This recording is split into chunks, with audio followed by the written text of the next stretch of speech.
Good morning. If you have decided to study clinical hypnosis, you must know how your mind works to achieve an efficient study. How does the brain work in learning?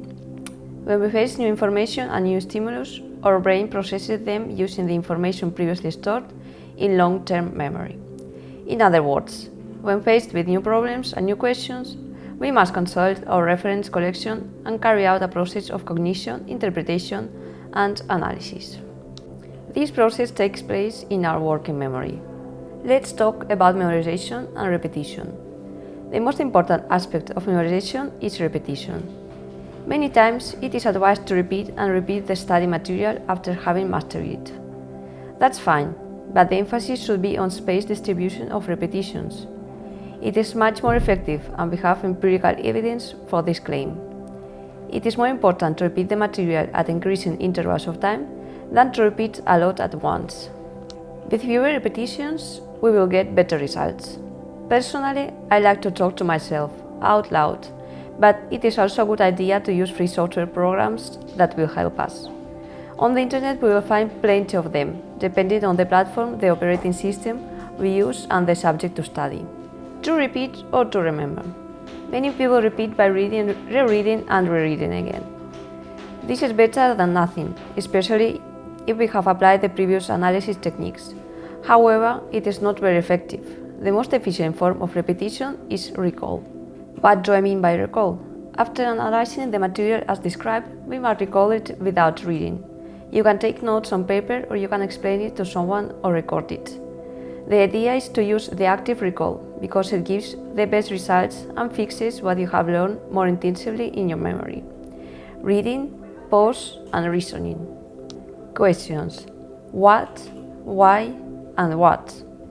What does this remind me of? Learning depends on intelligent repetition. When the brain recalls data from long-term memory to process new stimulus, our conclusions and interpretations are held in working memory. This is where learning takes place, when I'm processing different types of information and seeing how they are related. At this point, we may even have discoveries and good ideas, but the chance that I will forget everything is high. To reinforce learning, I must repeat. This is how new knowledge is transferred to my reference collection to my long-term memory. The better quality information I store in my long-term memory by repetition, the more I will be able to use the memory for more efficient work, as I will have more references, more models of understanding, more memory hooks, and better structure for understanding new data. Therefore, learning depends on intelligent repetition. Intelligent repetition is not simple memorization. Good repetition is about reasoning and creating new connections. During learning, repetition can be efficient or inefficient. In my experience, I know that many people get bored when I say that you must repeat things in the learning process. But remember that there are two minimum elements to increase our intelligence. We must believe and we must want to. And if I think that repetition is a long and boring process, you know what happens. My willingness is negatively affected. I lose my will. So I'm going to redefine it. I am not going to view my study session as a boring process where I must repeat like an automaton. I'm going to see the series of activities that I'm going to repeat as a new way of dealing with the subject. Do you see? To make it much better understood, let's look at some examples. I tried to look for different perspectives on how to approach the same activity. Instead of always doing a certain task with pencil and paper, I can write some data on the computer. I can also get colored pencils and make a mind map, or create flashcards. In other words, I'm giving it a new meaning by letting go of the boring. I do not have to repeat the same activity repeatedly like a broken record.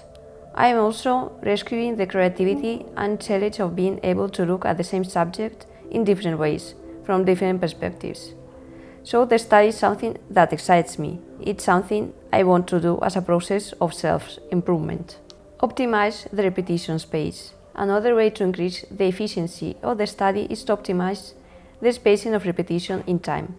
Basically, if I'm studying a concept that has become clear to me, I can repeat it less frequently, because it is already well stored in long-term memory. If I'm having a hard time, I will repeat it more frequently, and set reminders to keep repeating it over the next days, weeks, and even months. The frequency of repetitions may decrease as I get it right, but if I keep making mistakes, my repetition frequency needs to remain high. This is how I gain efficiency and spend my time reviewing only what I need to. Ideally, therefore, I review when I'm most going to forget, when I have the information on the tip of my tongue, but I'm starting to have difficulty remembering it. Learning depends on repetition, because that is how we use our working memory to deal with new stimuli, with our long-term memory knowledge base. When we repeat, we transfer the knowledge to our long-term memory. We learn and we free the mind to keep learning more things. But that does not mean at all that we have to keep repeating like automatons. That would not be efficient. We must use our intelligence to program an optimized sequence of studies. It does not make sense to stay up all night studying because the performance will be lower, than to use the same number of hours with a greater separation. We want to remember the information stored in long-term memory in different contexts. If you have doubts, ask them in the comments area. On this topic and many others we will talk about in the channel and in the videos we will publish. So if you are interested, do not miss our next videos. Thank you very much.